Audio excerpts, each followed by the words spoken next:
باش نبعث أكثر من هكا.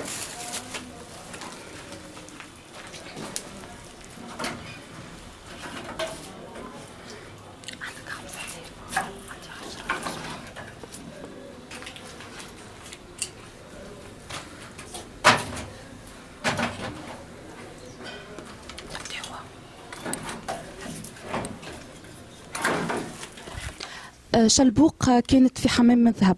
حمام الذهب في 2014 مازال يستقبل في برشا ناس ويجيوه. حمام الذهب فيه مهنة انقرضت أو على وشك الانقراض، هي مهنة الفرينقي، لأنه حمامات التقليدية تستعمل الحطب في تسخين الحمام. اليوم معنا عم رزوقة، رجل طيب، باش يحكي لنا على المهنه هذه، باش يحكي لنا على اياماته في حمام الذهب، كيفاش بدا الخدمه وكشنية يعمل اياماته الكل في بيت سخون ولا بيت النار. الخدمه هذه عندي تقريبا يمكن عامين. عندك عامين تخدم فرنقي. وقبل شنو كنت تخدم؟ كيكا كل مره كيفاش كما انا والزمان.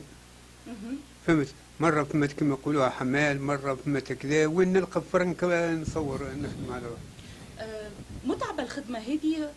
متعبة؟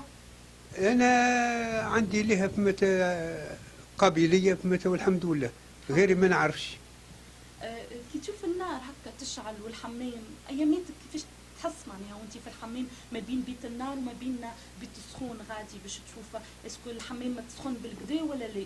بالطبيعة لهنا يبدا مسكر الماء، فهمت ولا، والنحاسة تبدا معبية بالماء وتحط لها الحطب بزايد، ثم فهمت تزيد تعاود لها 3 مرات، فهمت ولا، كما يقولوها بقدرة الله تدخل للداخل تراها عاملة فهمت الشبار، هاك الشبار هذاك هي سخانة، دليل فهمت اللي هي البرمة فهمت ولات سخونة، تنجم تسيب والماء تلقاه يغلي. نحن نعرفوا اللي في كل دار ثم بيت بانو، اما ثم برشا ناس عندهم بيت بانو في الدار ويجيوا للحمام، ثم برشا ناس يجيوا للحمام الذهب. بالطبيعة ثم لأن الخدمة فهمت كما يقولوا نتاع الحمام فهمت يستحقها البدن يستحقها ويتغذى بها تغذية فهمت طبية وصحية للبدن. هذا علاش فهمت يخلفوا فهمت دارهم ويمشيوا الحمام، وفيه فهمت سر خاص الحمام. السر نتاعو شنو؟